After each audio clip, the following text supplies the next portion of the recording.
Estimados hermanos, bienvenidos a la clase de la escuela dominical correspondiente a la semana del 9 al 15 de noviembre. Nuestra clase se titula Rasgar ese velo de incredulidad. Comenzaremos con el libro de Éter, los capítulos del 1 al 5. Recordemos, hermanos, que en la clase anterior finalizamos con el libro de Mormón, lo que corresponde al registro que hizo el profeta Mormón de aquellos acontecimientos de los que él mismo fue testigo. Recordemos también que el final de sus registros fue realizado por su hijo Moroni, que esa misión le fue encomendada a Moroni directamente de nuestro Señor, ya que también su padre Mormón moriría en manos de los lamanitas en batalla.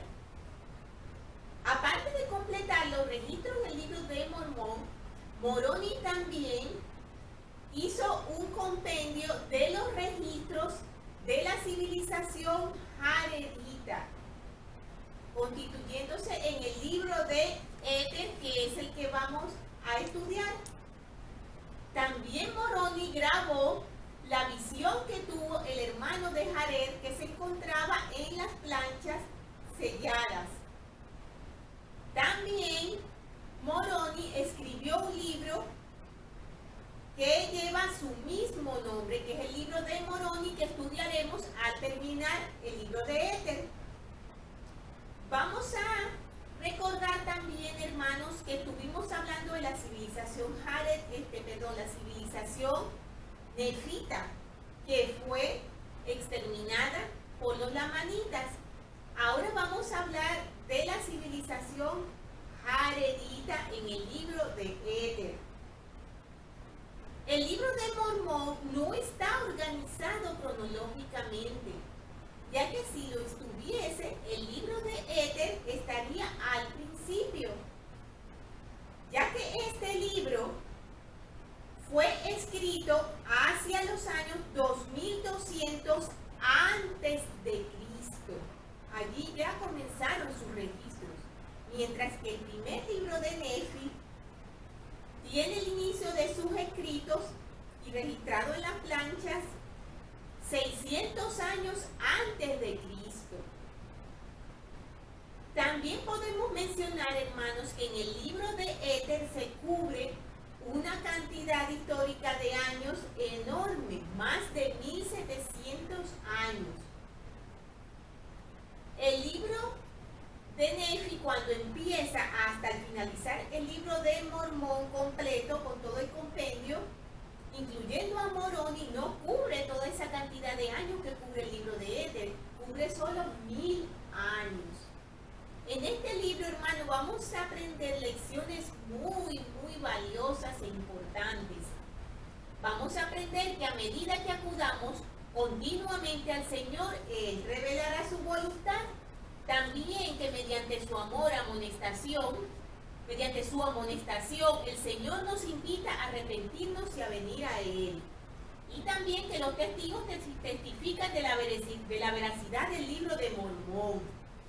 Vamos a aprender también la importancia, hermano, de las oraciones, de la manera como oramos al Señor y de la continuidad que las oraciones tienen. Y esto entra dentro de la primera lección, que se refiere a medida que acudamos continuamente al Señor. Él revelará su voluntad. Para ubicarnos un poco en la historia que vamos a contar, como hemos hablado de que son registros muy antiguos, vamos a comenzar por mencionar que Éter fue el último profeta jaredita. ¿Quiénes eran los jareditas? Debemos entonces remontarnos para comprenderlo hacia la época del diluvio. Recordemos que los sobrevivientes del diluvio, que estaban dentro del arca de Noé, continuaron sus vidas cuando la tierra estuvo en condiciones de que fuera habitada de nuevo, ellos salieron del arca, pasaron una serie de años, vinieron sus descendientes, y esos descendientes, lamentablemente, como ocurre en la mayoría de las civilizaciones, repitieron aquel ciclo de iniquidad del que tanto hablábamos, por lo cual se desviaron grandemente hacia la iniquidad y se alejaron muchísimo del Señor. Estos descendientes de los sobrevivientes del diluvio, ellos tuvieron una idea. Fíjense, hermano, hasta dónde llega la osadía de ellos. Ellos tuvieron la idea de construir una torre.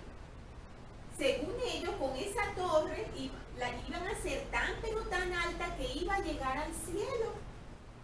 Imagínense la osadía de esta civilización al pensar que podían alcanzar por sus propios medios materiales llegar hasta donde está el Señor. Ellos estaban terriblemente desviados. Y este relato lo tenemos en la Biblia, hermanos. Cuando ellos estaban en esa idea, en esa obra de la Torre de Babel, que es como se llama, el Señor, ya habiendo llegado ellos al colmo de la iniquidad, decidió darles un escarmiento, y este escarmiento consistió en confundir el lenguaje, de tal manera que ya no se entendían los unos y los otros. Cada uno hablaba de una manera distinta. Entre esos habitantes, hermanos, estaba Jared y su hermano, así como también otros amigos y familiares de ellos. Jared y su hermano eran hombres justos. Ellos, después que se confundió el lenguaje, ahora hablaremos un poquito más adelante del detalle de la historia, ellos salieron de esas tierras. Y la civilización que ellos constituyeron, aparte de todos esos que se dejaron atrás con la Torre de Babel, ellos constituyeron la civilización jaredita, que es de la que vamos a hablar ahora mismo. Pero hemos mencionado que eran mucho más antiguos que los registros que están en el libro de Nefi. Entonces, ¿cómo llegaron esas planchas jareditas a las manos de Moroni? Debemos recordar, hermanos, que cuando estuvimos viendo muchas clases atrás en el libro de Mosías, recordamos que se habló de la separación de los nefitas de su mismo pueblo, que estaban en Saraela. Ellos se empeñaron, algunos, en recuperar la tierra que era la herencia de sus padres, la tierra de Nefi. Y entonces marcharon hacia allá. Un grupo de ellos nunca volvió.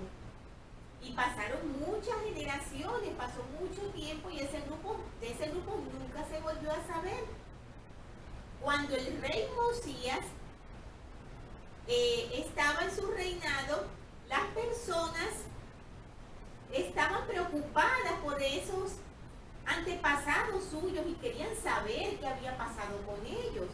Recordemos que fue cuando el rey Mosías ordenó esa expedición para buscar a ese pueblo que se había marchado y no había vuelto. Ese pueblo era el pueblo del rey Lingi. Ellos llegaron a encontrarlos.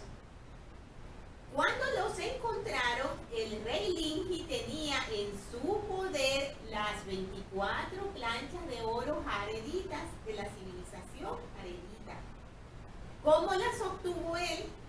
El rey Lingi, en su desespero, porque ellos estaban oprimidos y en cautiverio por los lamanitas, y en su desespero por buscar una solución y una ayuda para su pueblo, él también organizó una expedición para buscar a sus hermanos los nefitas y pedirles auxilio. Pero como ellos eran una generación nueva, ellos no conocían el camino hacia Zarahemla, por lo cual se perdieron y llegaron fue a unas tierras donde encontraron muchos restos, huesos, restos de edificaciones, muchas cosas que les hicieron suponer que allí había habido una civilización muy grande que fue destruida. Y esa civilización eran los jareditas, y allí encontraron las planchas de oro, que eran en total 24, que se las llevó esa expedición y se la entregó al rey Lingi, y el rey Lingi luego se las hizo llegar al rey Mosías, cuando fueron conducidos de regreso a sus hermanos los nefitas. De esa manera las planchas se fueron transmitiendo hasta llegar al nivel en donde estamos ahora, que es cuando Moroni sabe y tiene conocimiento de ellas y hace una relación de los acontecimientos que estas planchas tienen.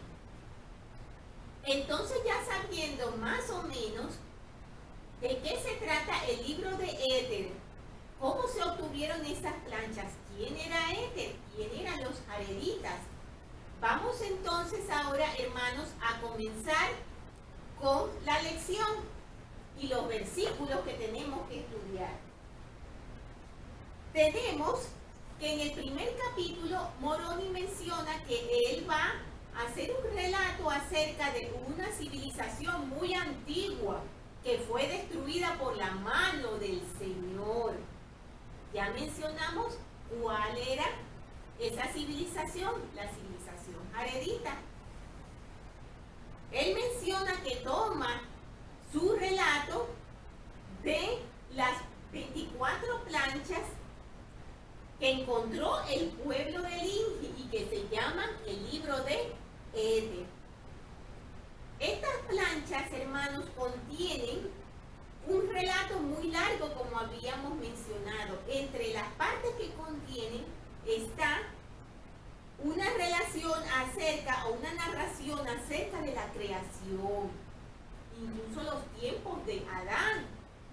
Entonces Moroni menciona que como estos acontecimientos ya están contenidos en los anales de los judíos, él no los va a incluir en las planchas, en el compendio del relato para las planchas de Éter, sino que entonces él va a continuar el relato a partir de los sucesos de la Torre de Babel. Este aspecto que hemos mencionado de estos registros que habían, o que hay, perdón, en las planchas de Éter acerca de la creación, es algo bien interesante, hermanos.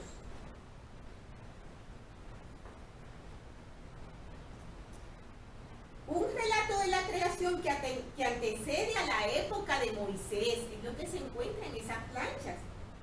Es significativo que el libro de Éter nos informe que antes de la época de Moisés ya existía un relato de la creación, de Adán y de la historia de los hijos de Dios hasta los días de la Torre de Babel. Este relato puede haberse perdido por causa de la apostasía y la maldad, haciendo necesario que se restaurara tal conocimiento a Moisés por medio de la revelación, a fin de que tuviésemos esa relación en la actualidad. Esto lo tenemos en Moisés 1, capítulo 1, versículo 40. Entonces, Moroni hace aquí una relación de la genealogía de Éter. Desde el mismísimo Éter, llegando a un total de 32 generaciones que llegan hasta Jared. Una genealogía bastante detallada, hermanos, y que es muy raro verla en el libro de Mormón, porque si recordamos todo lo que hemos estudiado, en pocas partes del libro de Mormón se presenta una genealogía tan extendida. por lo general, este tipo de genealogías se presentan sobre todo en la Biblia. Tenemos mucho de eso en el libro de Génesis, por ejemplo, y en otros más, lo cual nos enseña la importancia de la historia familiar, de mantener un registro de nuestros antepasados como lo hacían en esa época. Recordemos que para esas épocas, cuando se dirigían a una persona, no se dirigían muchas veces solo por el nombre, sino que decían, por decir algo, José, hijo de, descendiente de. Siempre se sabía la historia familiar de las personas y era muy importante para ellos, como también debería de serlo para nosotros. Entonces, la tenemos allí con muchos detalles, pueden ustedes leerla con tranquilidad. Y entonces comienza el relato de lo que ocurrió en la Torre de Babel. Y mencionan que cuando el lenguaje fue confundido por el Señor, el hermano de Jared era un hombre muy fuerte físicamente, pero también espiritualmente. Mencionan que era muy favorecido por Dios. Su hermano, de nombre Jared también, su hermano Jared, era un hombre justo también. Entonces, sabiendo él que su hermano era tan cercano a las cosas del Señor y era favorecido, como hemos mencionado, le pidió que orara al Señor y le suplicara que no confundiera la lengua de ellos, para que ellos pudieran comunicarse. Su hermano lo hizo y el Señor tuvo misericordia de ellos y no confundió su lenguaje. También Jared le pidió a su hermano que así como sus lenguajes no habían sido confundidos, le pidió también que los ayudara para que sus familiares y sus personas más cercanas pudieran también comunicarse con ellos. Y así pudieran vivir juntos, porque lo que estaban haciendo las personas era dispersarse de acuerdo a lo que más o menos podían entenderse. El Señor también tuvo piedad de todas esas personas por las que le pidieron. Y también entonces les permitió poder seguir comunicándose. Nos dice aquí que Jared y su hermano no fueron confundidos,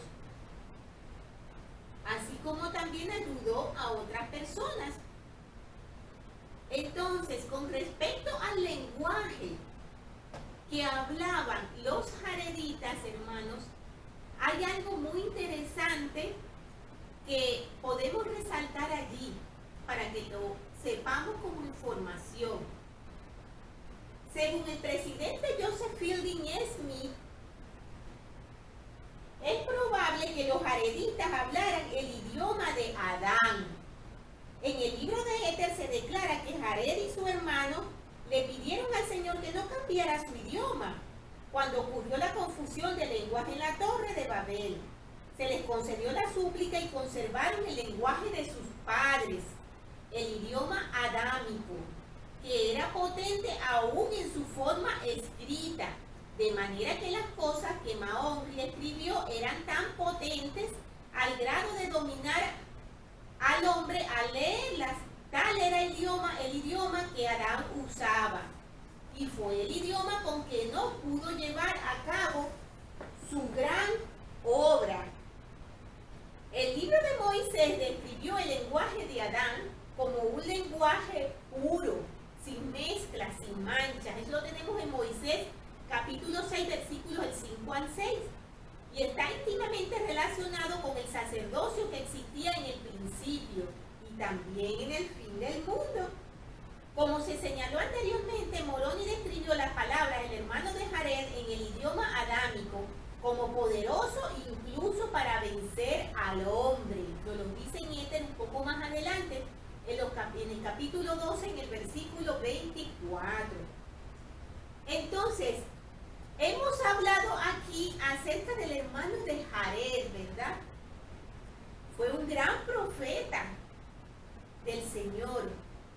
Sin embargo, nos llama la atención, ¿verdad, hermanos?, el hecho de que su nombre permanece como el anonimato.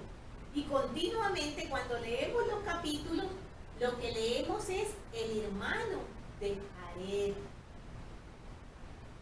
No por eso es un gran profeta del Señor.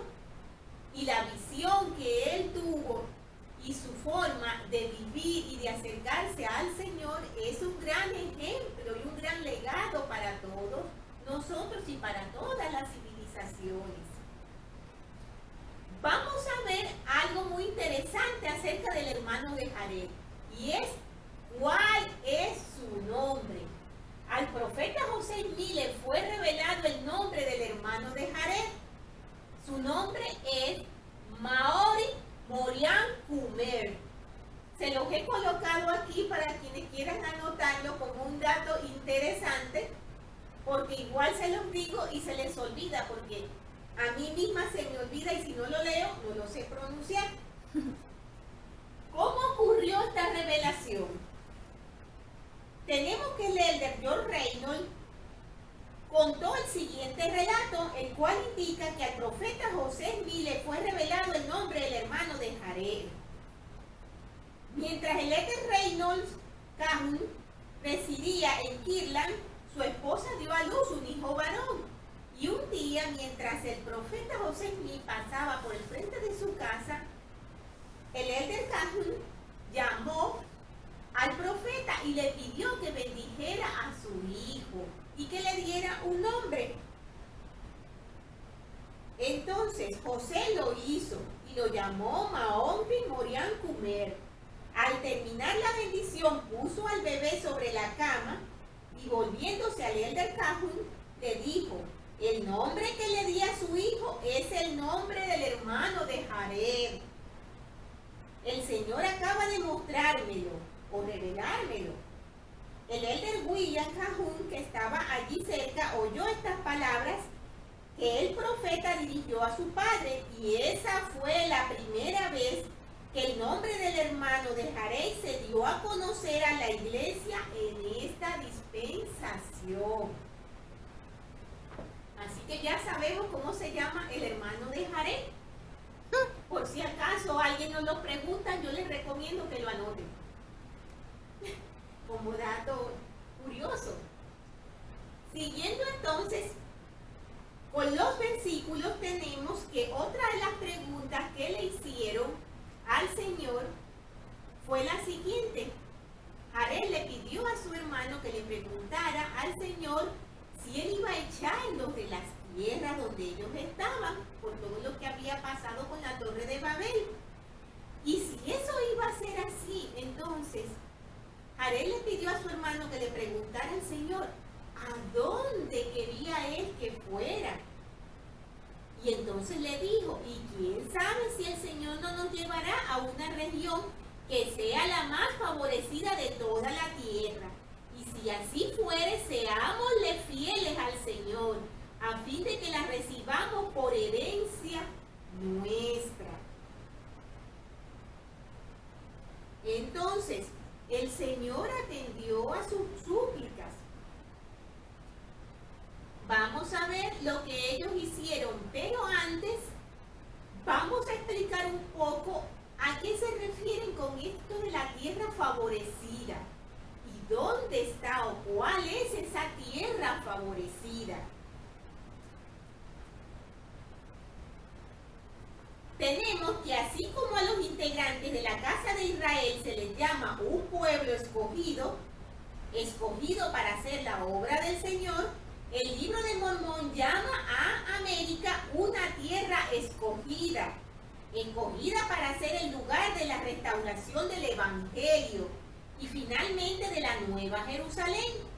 Tanto los integrantes de la casa de Israel como América han sido escogidos para ayudar al Padre Celestial a esparcir el Evangelio por todo el mundo. El presidente Joseph Fielding Smith explicó que toda América de norte a sur es una tierra escogida. El libro de Mormón nos informa que toda América, tanto la la del norte como la del sur es una tierra escogida sobre las demás. En otras palabras, Sión. El Señor dijo a los jareditas que Él los iba a conducir a una región que es favorecida sobre todas las regiones de la tierra. Esto lo tenemos en Doctrina de Salvación por Bruce McCunch. Tenemos entonces que ya sabemos a qué se refieren o a qué lugar se refieren con una región favorecida. El Señor les concedió saber cuál era su voluntad y les dijo que se reunieran. Jared, su hermano, toda su familia y sus amigos, sus allegados, reunieran sus rebaños y todas sus pertenencias y marcharan a esta región, hacia esta región favorecida. Y al final del capítulo 1, en el versículo 43 nos dice: y allí os bendeciré a ti y a tus descendientes, y de tu posteridad y de la posteridad de tu hermano y de los que irán contigo, levantaré para mí una nación grande, y no habrá sobre toda la superficie de la tierra nación mayor que la que yo levantaré para mí de tu posteridad. Y así obraré contigo, porque me has suplicado todo este largo tiempo. Allí tenemos, hermanos, la primera lección de la que hablamos, que a medida que acudamos continuamente al Señor, Él revelará su voluntad. Y esto fue lo que hicieron ellos, Jared y su hermano. Procuraron buscar la guía y la instrucción del Señor, obedeciendo todo lo que el Señor les estaba indicando con mucha fe. Entonces, con respecto a estas palabras que les dijo el Señor, Él explicó al hermano de Jared que su pueblo había recibido bendiciones como resultado de las oraciones que se ofrecieron por un largo tiempo. La obediencia que perdura combinada con la oración frecuente y persistente es poderosa. En un discurso pronunciado en 1839 en Illinois, el profeta José Smith enseñó: Dios no hace acepción de personas. Todos tenemos el mismo privilegio. Acudan a Dios y cánsenlo hasta que Él los bendiga. Sabemos que en las Escrituras nos dice que el Señor está obligado si nosotros cumplimos con nuestra parte. El profeta José Smith nos dice: tenemos derechos a las mismas bendiciones, porque efectivamente, hermanos, el Señor no hace acepción de personas. Él no va a bendecir únicamente, por ejemplo, a nuestro profeta Russell M. Nelson, porque es su profeta únicamente. Él nos bendice también a cada uno de nosotros en la medida en que nosotros obedezcamos sus mandamientos y los sigamos con fe. El presidente Spencer Kimball asimismo enseñó que debemos esforzarnos mucho al orar y que debemos orar con frecuencia. Habíamos comentado que una de las lecciones que teníamos para aprender aquí y que entra dentro de este acudir a Dios se refiere a la oración, ¿verdad? A la manera como nos comunicamos con el Señor. Entonces el presidente Kimball nos menciona unas preguntas a manera de que meditemos y nos dice: ¿oran ocasionalmente cuando deberían hacerlo en forma regular? ¿A menudo y con constancia? Cuando oran, ¿se limitan a hablar o también escuchan? Nuestro Salvador dijo: he aquí, yo estoy a la puerta y llamo. Si alguno oye mi voz y abre la puerta, entraré y cenaré con él y él conmigo. Apocalipsis 3:20. Si alguna vez no recibimos respuestas a nuestras oraciones, debemos examinar nuestra propia vida en busca del motivo. Por lo cual, hermanos, la manera en que nosotros oramos y nos acercamos al Señor es importantísima para nosotros poder tener su guía y poder obtener las bendiciones. El elder Richard Scott, con respecto a este tema de las oraciones, tiene unas palabras muy buenas en un mensaje que se llama ¿Cómo reconocer las respuestas a las oraciones?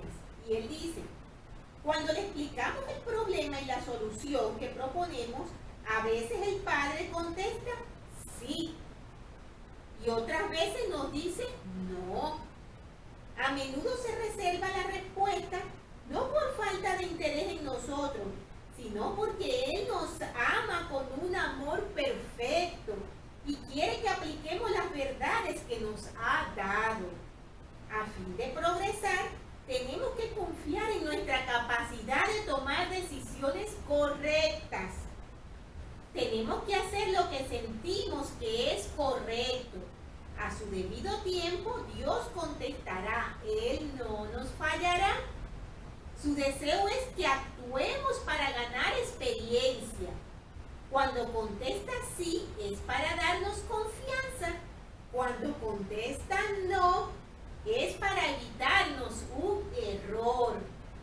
Cuando se reserva la respuesta, lo hace para que progresemos mediante la fe en Él.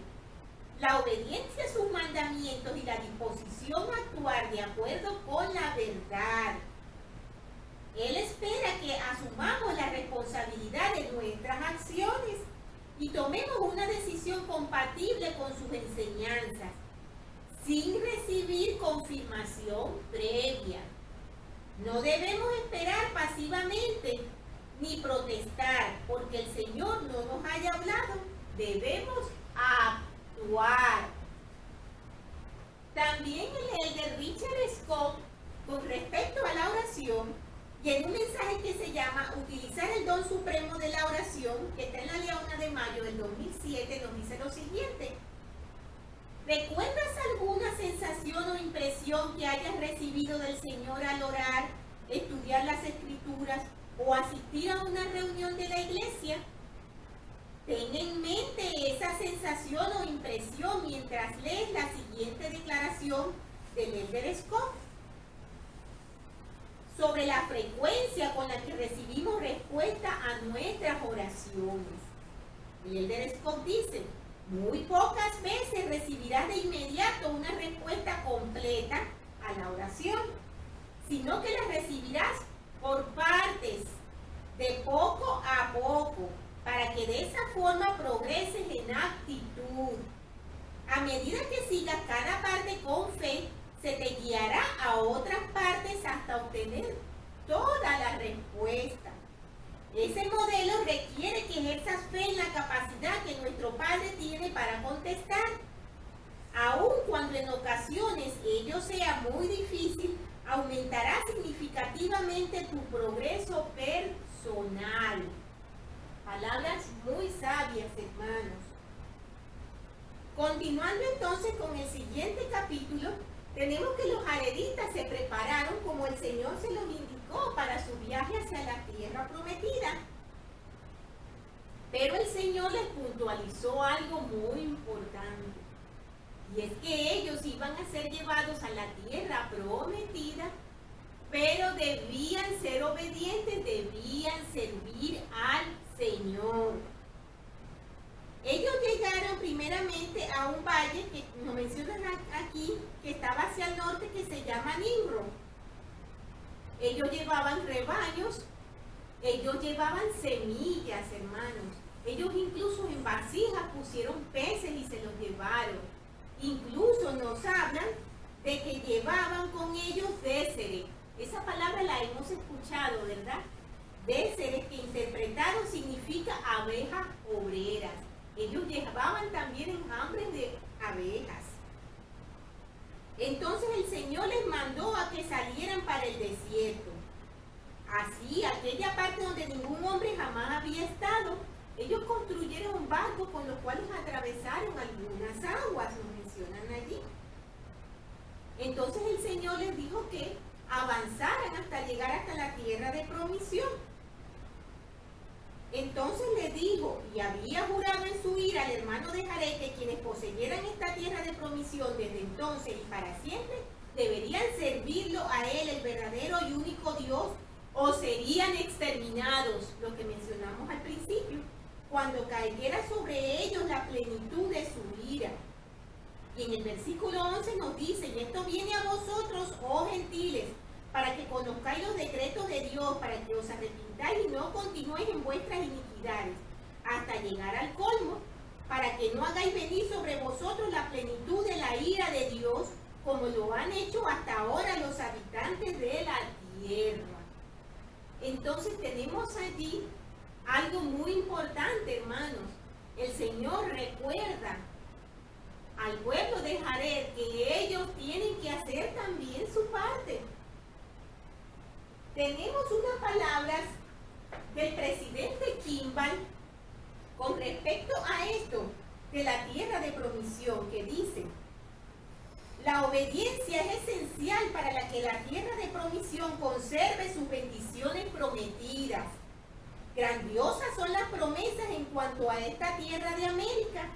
Inequívocamente se nos dice que es una tierra escogida, y cualquier nación que la posea se verá libre de esclavitud y de cautiverio y de todas las otras naciones debajo del cielo, si tan solo sirven al Dios de la tierra, que es Jesucristo. Éter 2:12. Este es el meollo del asunto, nos dice el presidente Kimball, la obediencia a los mandamientos de Dios. Estas palabras las tenemos en la Leona de enero del 2002.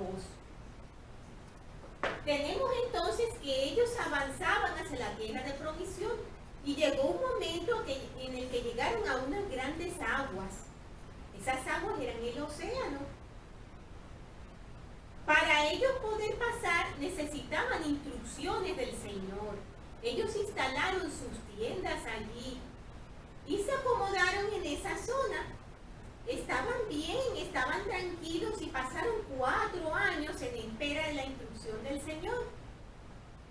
El presidente Holland menciona en un mensaje que se llama Rasgar el velo de la incredulidad, al igual que se llama nuestra clase, que aparentemente el pueblo jaredita, incluyendo al hermano de Jared, esperaron tan tranquilamente y tan relajadamente que se olvidaron del Señor, por lo cual dejaron de invocar su nombre, dejaron de procurar hacer oraciones, de seguir acercándose a Él y buscar su guía y su instrucción. Eso nos suena un poco conocido, ¿verdad, hermanos?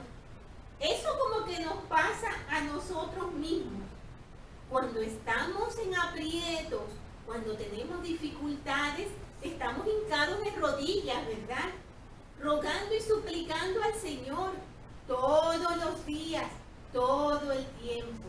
Pero cuando las dificultades pasan y nos sentimos relajados, tranquilos, en paz, parece ser que ya nos olvidamos del Señor y de lo mucho que hace Él por nosotros. Entonces ocurrió lo siguiente. Dice que aconteció que a la conclusión de los 4 años, en el versículo 14, el Señor vino otra vez al hermano de Jared y estaba en una nube y habló con él. Y por el espacio de 3 horas habló el Señor con el hermano de Jared y lo reprendió, porque no se había acordado de invocar el nombre del Señor. ¿Cómo actúa el hermano de Jared, hermano? Lo hizo muy bien y ejemplificó lo que nosotros debemos hacer cuando el Señor nos amonesta y nos ocurren tantas cosas. Y es arrepentirnos. No con el paso del tiempo, cuando lo pensemos bien y lo meditemos y nos demos cuenta, no. Arrepentirnos inmediatamente como lo hizo el hermano de Jared. Él se arrepintió y también suplicó al Señor que los perdonara a todos, no solo a él, sino también a su hermano y a las personas que iban con ellos. Entonces el Señor les dijo: os perdonaré vuestros pecados a ti y a tus hermanos, pero no pecaréis más, porque debéis recordar que mi espíritu no siempre luchará con el hombre. Por tanto, si pecáis hasta llegar al colmo, seréis desechados de la presencia del Señor. Una amonestación muy fuerte e importante, hermanos. No debemos de pensar que el Señor siempre va a estar luchando con nosotros y procurando que le obedezcamos y perdonándonos y teniendo misericordia de nosotros, porque podemos llegar al colmo como hicieron estas civilizaciones. Tenemos entonces allí, hermanos, la lección de que mediante su amonestación el Señor nos invita a arrepentirnos y a venir a Él. El Éter Holland nos menciona que ese regaño, por decirlo de otra manera, que recibió Jared tuvo que haber sido muy fuerte porque duró 3 horas. Él dice que no se imagina cómo él lo aguantó tan bien y pudo tomar pues las actitudes correctas, porque a veces es difícil cuando nos regañan, ¿verdad, hermanos? Sobre todo si son personas que parecen ser que no nos caen muy bien. Entonces, al haberse arrepentido y haber orado de inmediato, este profeta buscó otra vez guía para la travesía que se les había asignado y para quienes habían de emprenderla. Dios aceptó su arrepentimiento y con amor dio más dirección para su misión crucial. El elder Maxwell nos dice, aún los buenos pueden descuidarse si el Señor no está allí para corregirlos. Más adelante, el ya corregido hermano de Jared vio al Señor. Tenemos allí, hermanos, una gran lección. Como nos lo dice el elder Maxwell, hasta los buenos pueden descuidarse, por lo cual no podemos bajar la guardia. Debemos mantenernos firmes y perseverar siempre, tanto en los momentos difíciles como en los momentos de paz y de tranquilidad. Y también debemos recordar eso, hermanos, cuando juzgamos a nuestros hermanos. Recordar que así como les ha pasado a ellos, nos puede ocurrir a nosotros. Como nos dice el elder Maxwell, hasta los más buenos pueden descuidarse. Tenemos entonces que Jared recibió instrucciones del Señor. Vamos a ver lo que le dijo el Señor. El Señor les pidió que se pusieran manos a la obra. Y entonces les pidió que construyeran unos barcos que eran semejantes a los que ya habían hecho, pero tenían otras especificaciones diferentes, porque las aguas que ahora iban a atravesar eran muy distintas y muy fuertes, era el océano. El Señor le dio todas las características para que construyeran los barcos. Construyeron un total de 8 barcos, porque como mencionamos, Jared y su hermano se pusieron manos a la obra inmediatamente. Pero ¿qué pasó? Ellos notaron que habían unas cosas que no resultaban en el barco. Esto no fue casualidad, hermano. No pensemos que el Señor les diseñó un barco con fallos. No. El Señor les diseñó un barco con las principales partes, por decirlo de alguna manera, como menciona el elder Holland en ese mensaje de rasgar el velo. Él menciona que el Señor les hizo la parte de la ingeniería más fuerte, por decirlo de alguna manera, pero dejó algunos detalles para que ellos también pensaran y buscaran soluciones. Entonces, el hermano de Jared le dijo al Señor que ellos habían hecho los barcos de acuerdo a sus instrucciones, pero que habían unos detalles que les podían dar dificultades. Uno era que no había manera de que ellos obtuvieran aire y que cuando se acabara el que tenían dentro iban a perecer. Entonces el Señor les dijo que podían hacer unas aberturas en la parte de arriba y abrirlas únicamente por tiempos limitados para que entrara aire, y así impedir cuando cuando las olas vinieran muy fuertes o el mar estuviera muy fuerte, les entrara agua porque entonces volverían a cerrarlas. Pero Jared, el hermano de Jared le presentó otra cosa, y es que le dijo: Señor, va a haber dentro de esos barcos una oscuridad absoluta. ¿Cómo vamos a poder hacer esa travesía en esa oscuridad? Entonces pasó algo allí muy curioso que el Holland nos menciona, que quizás a muchos nos sorprendan, porque el Señor le hizo unas preguntas al hermano de Jared como si él no supiera qué había que hacer. Y todos sabemos que el Señor lo sabe todo y que conoce las soluciones de todo. Y no solamente cualquier solución, sino la solución perfecta, porque Él todo lo puede. Entonces, el Señor le dijo lo siguiente: ¿qué quieren que yo haga para que tengáis luz en vuestros barcos? Porque he aquí, no podéis tener ventanas, pues serían hechas pedazos, ni llevaréis fuego con vosotros, porque no os dirigiréis por la luz del fuego. ¿Qué deseas que prepare para vosotros, a fin de que tengáis luz cuando seáis sumergidos en las profundidades del mar? El Señor puso allí, hermanos, sobre el hermano de Jared una responsabilidad, lo puso a pensar. Imaginamos que debió haberse rascado la cabeza pensando: ¿de dónde sacó luz? Allí no había las ventajas tecnológicas que tenemos ahora. ¿De dónde sacaban la luz? Entonces, con respecto a esto, nosotros tenemos una enseñanza muy importante con respecto a esto que hizo el Señor al hacerle esas preguntas a Jared. El elder Robert Hayes comparó lo que experimentó el hermano de Jared con nuestras propias experiencias. Y él dice: esos barcos no tenían luz, lo cual preocupaba al hermano de Jared. Él no deseaba que su familia viajara en la oscuridad, de modo que en vez de esperar a que le fuese mandado, él llevó sus preocupaciones al Señor.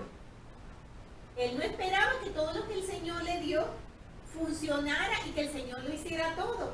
Él se fijó en todos los detalles y acudió al Señor con sus preocupaciones. Y el Señor le dijo: ¿qué queréis que yo haga para que tengáis luz en vuestros barcos? La respuesta del hermano de Jared a esta pregunta requirió esfuerzo diligente de su parte.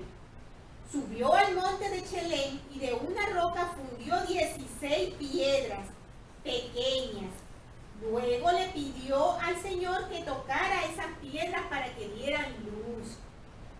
Como padres y líderes debemos recordar que no conviene que yo, el Señor, mande todas las cosas. Doctrinas y Convenios 58:26. Al igual que el hermano de Jared, debemos considerar con detenimiento las necesidades de los miembros de nuestra familia, hacer un plan para satisfacer esas necesidades y luego llevar nuestro plan al Señor en oración. Eso requerirá fe y esfuerzo de parte nuestra, pero Él nos ayudará si buscamos su ayuda y hacemos su voluntad. Esto lo tenemos en la Leona de Mayo del 2003. El Señor quiere que vayamos creciendo y aprendiendo a tomar nuestras propias decisiones. Y también desea que le presentemos con frecuencia nuestras conclusiones para que las confirme. Cuando el hermano de Jared le preguntó al Señor en cuanto a la luz para las naves, el Señor contestó con una pregunta: ¿qué quieres que yo haga para que tengáis luz en vuestros barcos? Según el presidente Harold B. Lee, la pregunta del Señor fue como decir lo siguiente: bien, ¿se te ocurre alguna idea buena? ¿Qué sugieres que hagamos para tener luz? Y entonces el Señor se fue y lo dejó solo. Era como si el Señor le estuviese diciendo: mira, te di la mente para que pensases y te di albedrío para que lo usases. Ahora haz todo lo que esté a tu alcance para resolver este problema. Y entonces, después que hayas hecho todo lo que puedas, intervendré para ayudarte. Después de considerar las posibilidades, el hermano de Jared demostró una gran fe al pedirle al al Señor que tocase las 16 piedras a fin de producir luz. El Señor contestó la súplica y no solo brindó luz para las naves, sino que le dio a este fiel hombre una visión sin par, de la que vamos a hablar enseguida. El presidente Lee concluyó: este es el principio en acción. Si desean la bendición, no basta con ponerse de rodillas y orar al respecto. Prepárense de toda forma imaginable a fin de hacerse dignos de recibir la bendición que buscan. Tenemos aquí, hermanos, que también tenemos en la oración un principio de acción, como nos dicen allí. Y no solo dirigirnos y suplicar, sino también hacer y esforzarnos.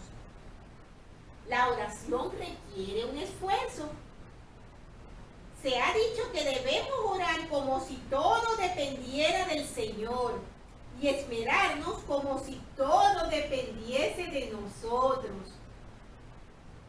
El presidente Nelson dijo que a menudo ha escuchado al presidente Hinckley decir en ese momento, el presidente Nelson no era el presidente de la iglesia, y el presidente era el presidente Hinckley, el cual decía: no me imagino cómo llevar algo a buen término sin antes arrodillarme y suplicar ayuda, y entonces levantarme y poner manos a la obra.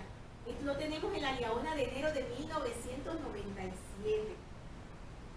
Entonces tenemos aquí una actitud, hermanos, de una humildad enorme y de una fe gigantesca, la que tuvo el hermano de Jared. Fíjense que el Elder Holland en ese mensaje de rasgar el velo nos menciona que en comparación con todo lo que el Señor les había proporcionado en soluciones, el hermano de Jared no hallaba qué hacer. Sin embargo, se le ocurrió algo, lo de las piedras, ¿verdad? Y era una solución prácticamente, si lo analizamos, extremadamente sencilla. Y la vemos como algo muy pequeño en medio de todo lo que el Señor había hecho. Sin embargo, él con gran fe y valentía, él se la llevó al Señor. Y el Elder Holland nos dice acerca de la fe sencilla del niño que exhibió el hermano de Jared cuando dijo: he aquí, oh Señor, tú puedes hacer esto. Sin duda, Dios y también el lector sienten algo muy impactante frente a la inocencia y el fervor del niño que hay en la fe de este hombre. He aquí, oh Señor, tú puedes hacer esto. Tal vez no exista frase más potente y llena de fe pronunciada por hombre alguno en las Escrituras. Casi parece que estuviera alentando a Dios, infundiéndole valor y dándole seguridad. No es: he aquí, oh Señor, estoy seguro de que tú puedes hacer esto. Y tampoco le dijo: he aquí, oh Señor, tú has hecho muchas cosas mayores que esta. Por más inseguro que esté el profeta en cuanto a su propia capacidad, no tiene ninguna duda en cuanto al poder de Dios. Aquí no hay más que una declaración única, clara, valiente y enérgica, sin sombra ni indicio de vacilación. Se trata de aliento a aquel que no necesita que lo alienten, pero sin duda se habrá conmovido al recibirlo. He aquí, oh Señor, tú puedes hacer esto. Tenemos entonces que cuando el hermano de Jared le dijo esas palabras al Señor, el Señor aceptó la solución sencilla que él traía. Y entonces ocurrió lo siguiente, que el Señor comenzó a tocar con sus dedos cada una de las piedras que había traído el hermano de Jared. Y cuando lo hizo, nos dice aquí, el Señor extendió su mano y tocó las piedras una por una con su dedo. Y fue quitado el velo de ante los ojos del hermano de Jared. Y vio el dedo del Señor. Y era como el dedo de un hombre a semejanza de carne y sangre. Y el hermano de Jared cayó delante del Señor porque fue herido del temor. Y el Señor le preguntó qué le ocurría, que por qué había caído. Y el hermano de Jared le dijo que estaba atemorizado porque había visto su dedo y pensaba que podía ser destruido. Entonces el Señor le dijo: a causa de tu fe has visto que tomaré sobre mí carne y sangre, y jamás ha venido a mí hombre alguno con tan grande fe como la que tú tienes, porque de no haber sido así no hubieras podido ver mi dedo. Y entonces el hermano de Jared le contestó: Señor, muéstrate a mí. Y el Señor le preguntó si él iba a creer en sus palabras, y el hermano de Jared le dijo que sí, porque eres un Dios de verdad y no puedes mentir.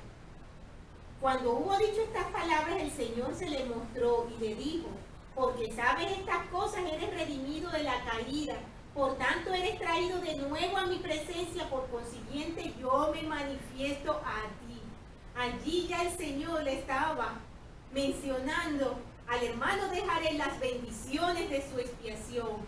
Aun cuando el Señor aún no había venido a la tierra, sabemos que su expiación se extiende a todo el género humano, incluyendo a aquellos que no estaban presentes cuando Él vino. El Señor se le presentó al hermano de Jared, nos dice aquí, con la misma presencia espiritual con la que se les iba a presentar a los nefitas. Y le dijo: soy aquel que fue preparado desde la fundación del mundo para redimir a mi pueblo. Y aquí soy Jesucristo, soy el Padre y el Hijo. Y en mí todo el género humano tendrá vida y la tendrá eternamente, sí. Aun cuanto crean en mi nombre llegarán a ser mis hijos y hijas. Y nunca me he mostrado al hombre a quien he creado, porque jamás ha creído en mí el hombre como tú lo has hecho.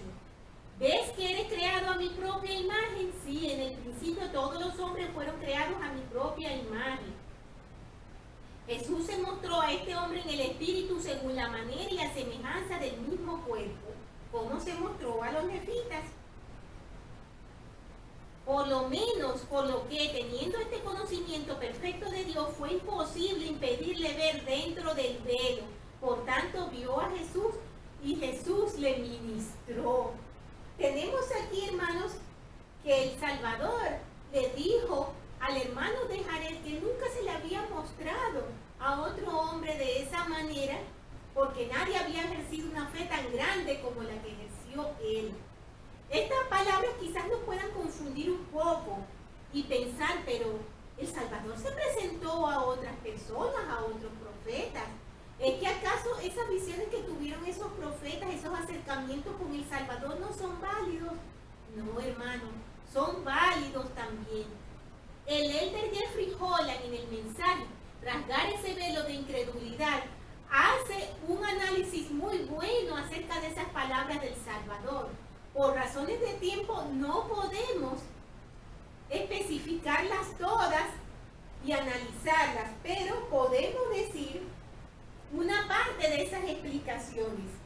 El elder Holland explicó que la única forma en que la fe podría ser tan noble era en su capacidad de llevar al profeta sin invitación al lugar al que otros solo habían podido llegar al ser invitados por Dios. Él fue llevado por su fe en el Señor. Y fue algo distinto a lo que pasó con otros profetas, que fueron arrebatados, que el Señor los invitó a su presencia. Tenemos entonces allí, hermanos, un acontecimiento importantísimo y vital en el libro de Mormón. Y entonces el Salvador, después de haberle dado esa visión al hermano de Jared y haberle ministrado, le dio unas indicaciones muy claras. Él le dijo lo siguiente: lo mandó a escribir esas palabras, pero también lo mandó a sellarlas, porque no iban a ser mostradas en medio de la iniquidad que había. También le proporcionó 2 piedras que iban a permitir interpretar esas palabras que él escribiría de lo que él enseñó. Esos intérpretes son el Urim y el Tumim. Esos intérpretes el Señor los puso allí para que pudieran ser interpretadas las palabras, ya que él iba a confundir el lenguaje, para evitar que se intentara saber acerca de esas cosas tan sagradas e importantes que estarían selladas. Entonces, cuando el Señor hubo hablado estas palabras, mostró al hermano de Jared todos los habitantes de la tierra que había habido, y también todos los que habían de haber, y no los ocultó de su vista, aún hasta los cabos de la tierra. Y sucedió que el Señor le mandó a que sellara las 2 piedras que había recibido, y que no las mostrara, sino hasta que el Señor las manifestara allí, hasta que el Señor manifestara que debían ser mostradas a los hombres, a los hijos de los hombres. Tenemos con respecto a esto que el profeta José Smith utilizó el mismo Urim y Tumim que le fue dado al hermano de Jared en el monte cuando habló cara a cara con el Señor. Recordemos que también el rey Mosías tenía el Urim y el Tumim, y por eso pudo traducir las planchas jareditas cuando llegaron a sus manos. ¿Cómo las obtuvo esas piedras, esos intérpretes? No nos lo dicen en el libro de Mosías, solo nos dicen que es un don de Dios. Recordemos que no daban otras explicaciones. Con el pectoral y las planchas del libro de Mormón, José Smith recibió el Urim y el Tumim que Moroni ocultó para que saliera en los últimos días, como medio por el cual se pudiera traducir la historia antigua, siendo el mismo Urim y Tumim que se dio al hermano de Jared. Estas explicaciones las dio el presidente Joseph Fielding Smith en el tomo 3 de Doctrina de Salvación. Hablamos de una parte sellada de las planchas, ¿verdad, hermanos? Y de toda esta información que el Señor le ordenó al hermano de Jared que no permitiera que se supiera, que no la diera a conocer. Moroni escribió que el hermano de Jared, o sea, Morian Kumer, grabó una visión que incluía a todos los habitantes de la tierra, desde el principio hasta el fin. En esta visión se revelan todas las cosas desde la fundación del mundo hasta su fin. Moroni explicó que jamás se manifestaron cosas mayores que las que vio el hermano de Jared. Sabemos que Moroni selló una copia de esta visión con las planchas que le entregó a José Smith. Moroni además nos informó sobre las condiciones que el Señor indicó que debían existir para que salgan a la luz esta parte sellada de los anales. Las Escrituras señalan que debemos arrepentirnos, ejercer fe en el Señor como lo hizo el hermano de Jared y ser santificados. Debemos, hermanos, esforzarnos en leer, en aprender, en meditar, en escudriñar la parte de las Escrituras que ya el Señor nos dio y que nos preparan para recibir toda esa maravillosa información que aún no tenemos, pero debemos ahora enfocarnos muchísimo en la que ya tenemos, como hemos hablado en otras lecciones. Moroni poseía las llaves de los anales del palo de Efraín. Esto nos dice en Doctrinas y Convenios 27.5. Moroni se dirige al futuro traductor del libro de Mormón, ya en el capítulo 5, aun cuando pasarían casi 14 siglos antes de que el profeta José Smith leyera sus palabras. Tenemos entonces todas las instrucciones que el Señor le dio al hermano de Jared, de lo que es de lo que hemos estado hablando. Habló de que todos habían degenerado en incredulidad, no había sino lamanitas, y estos habían desechado el evangelio de Cristo. Por tanto, dice Moroni, se me manda que las oculte otra vez en la tierra. Entonces nos menciona que en el versículo 12 algo bien importante, y nos dice: cualquier cosa que persuada a los hombres a hacer hacer lo bueno viene de mí, porque el bien de nadie procede sino de mí, dice el Señor. Yo soy el mismo que conduce a los hombres a todo lo bueno, y el que no cree a mis palabras tampoco me creerá a mí, porque yo soy, y aquel que no me crea no creerá al Padre que me envió, pues he aquí, yo soy el Padre, yo soy la luz, y la vida y la verdad del mundo. Venid a mí, oh gentiles, y os mostraré las cosas mayores, el conocimiento que se ha ocultado a causa de la incredulidad. En el versículo 15 nos dice estas palabras tan fuertes, hermanos. He aquí, cuando rasguéis ese velo de incredulidad que os hace permanecer en vuestro espantoso estado de iniquidad y dureza de corazón y ceguedad de mente, entonces las cosas grandes y maravillosas que han estado ocultas de vosotros desde el principio del mundo, sí, cuando invoquéis al Padre en mi nombre con un corazón quebrantado y un espíritu contrito, entonces sabréis que el Padre se ha acordado del convenio que hizo con vuestros padres, oh casa de Israel. Por tanto, cuando recibáis esta historia, sabréis que la obra del Padre ha empezado sobre toda la faz de la tierra, y nos llama al arrepentimiento y a ser bautizados. En el final, que es el capítulo 5, menciona a Moroni que él ha escrito las palabras que le mandaron a escribir de acuerdo a su memoria, y las ha sellado.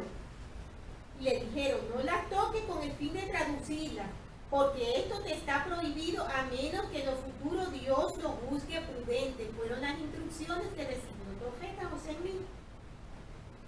Y he aquí, les dijo en el versículo 2, tal vez tengas el privilegio de mostrar las planchas a aquellos que ayudarán a sacar a la luz a esta obra. Tenemos aquí, hermanos, una profecía de Moroni, y es acerca de los 3 testigos que iban a ver las planchas.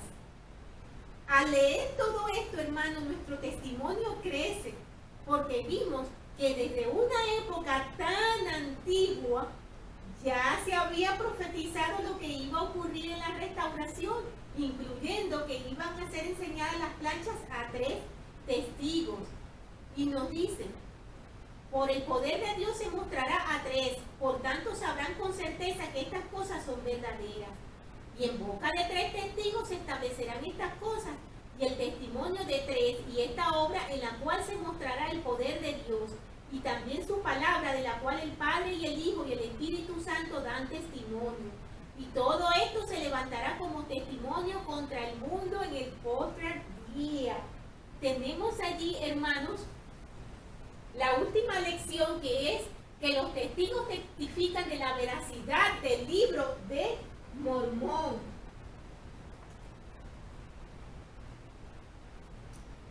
Tenemos que en el mes de junio de 1829 el profeta José Smith recibió una revelación que le indicaba que 3 testigos especiales serían designados.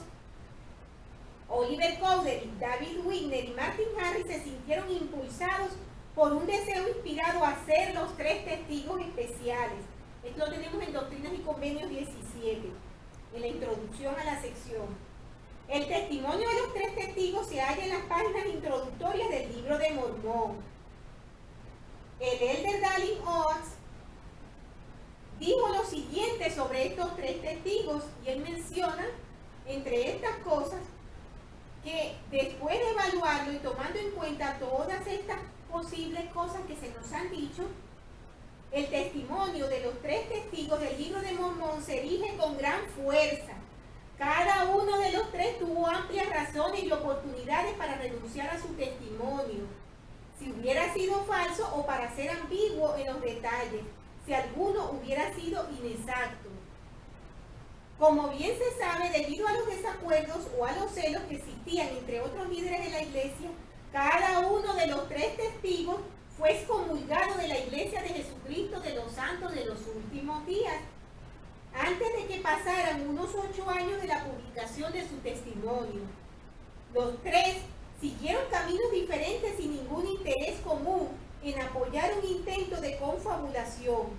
Sin embargo, al final de sus vidas, periodos que oscilan entre los 12 y los 50 años, después de haber sido excomulgados, Ninguno de estos testigos se había desviado de su testimonio impreso, ni había dicho nada que pudiera generar alguna duda con respecto a su veracidad. Además, su testimonio no ha sido contradicho por ningún otro testigo. Uno podría rechazarlo, pero ¿cómo se puede explicar que 3 hombres de buena reputación se unieran y persistieran en este testimonio impreso hasta el fin de sus vidas, enfrentando gran ridículo y otras desventajas personales? Al igual que con el mismo libro de Mormón, no hay mejor explicación que la que da el testimonio en sí, la solemne declaración de hombres buenos y honrados que dijeron lo que vieron.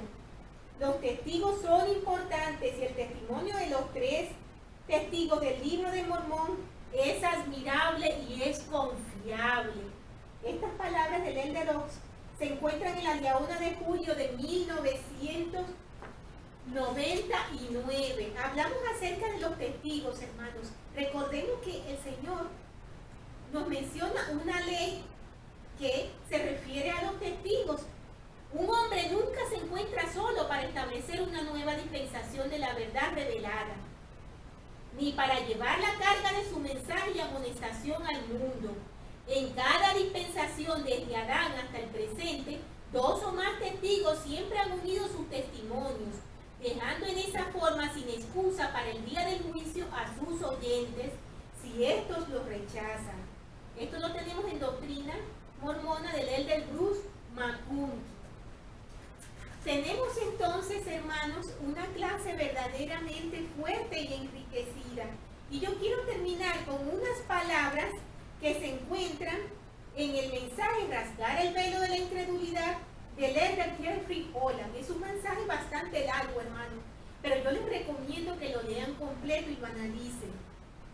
Él nos dice: el Padre hace una súplica semejante a la del hermano de Jared a los gentiles y a los israelitas, a quienes se les envíe el libro, pidiéndole a los lectores modernos que traspasen los límites de una fe superficial. Cristo clama: venid a mí, oh gentiles, y os mostraré las cosas mayores, el conocimiento que se ha ocultado a causa de la incredulidad. Venid a mí, oh casa de Israel, y os será manifestado cuán grandes cosas el Padre ha reservado para vosotros desde la fundación del mundo, y no han llegado a vosotros por motivo de la incredulidad. He aquí, cuando rasguéis ese velo de incredulidad que os hace permanecer en vuestro espantoso estado de iniquidad y dureza de corazón y ceguedad de mente, entonces las grandes y maravillosas cosas que han estado ocultas de vosotros, sí, cuando invoquéis al Padre en mi nombre con un corazón quebrantado y un espíritu contrito, entonces sabréis que el Padre se ha acordado del convenio que hizo con vuestros padres, oh casa de Israel. El libro de Mormón se basa en la disposición de los hombres y mujeres para rasgar ese velo de incredulidad, a fin de que puedan contemplar las revelaciones y la revelación de Dios.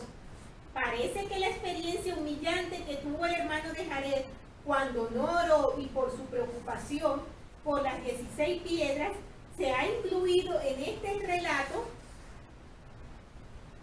nada más para mostrarnos cuán mortal y cuán normal era tan parecido a los hombres y mujeres que conocemos, y al menos de alguna manera tan parecido a nosotros mismos.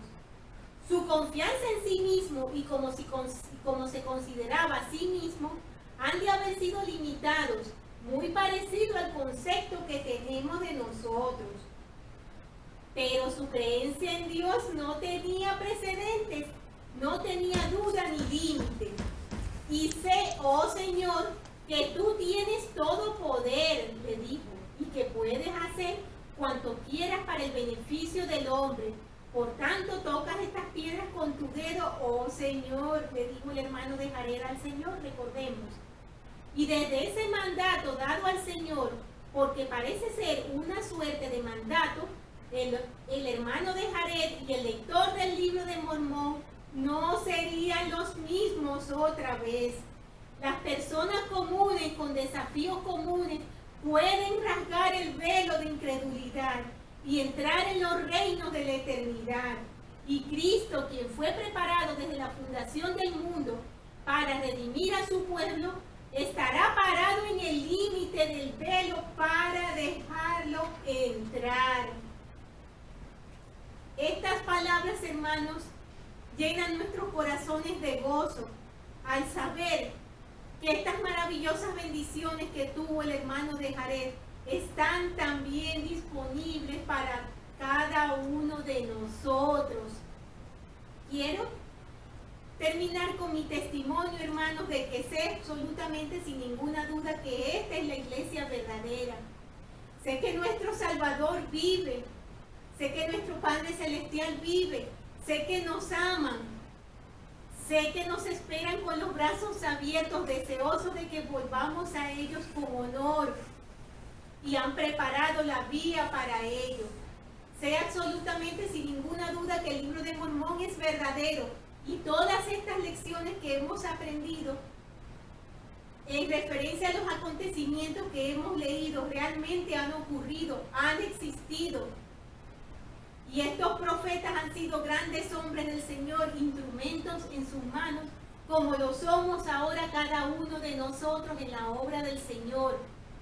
Sé sin ninguna duda que José Smith es el profeta de la restauración del Evangelio, y que hoy en día tenemos un profeta, un vidente y un revelador, y es nuestro amado presidente Russell M. Nelson. Y estas cosas dejo con mucho amor y humildad en el sagrado nombre de Jesucristo. Amén. Por favor, hermanos, lean la siguiente lección. Continuaremos con el libro de Éter, los capítulos del 6 al 11. Y la lección se llama Para que sea destruido el mal. Que tengan una estupenda semana y un abrazo muy grande para todos.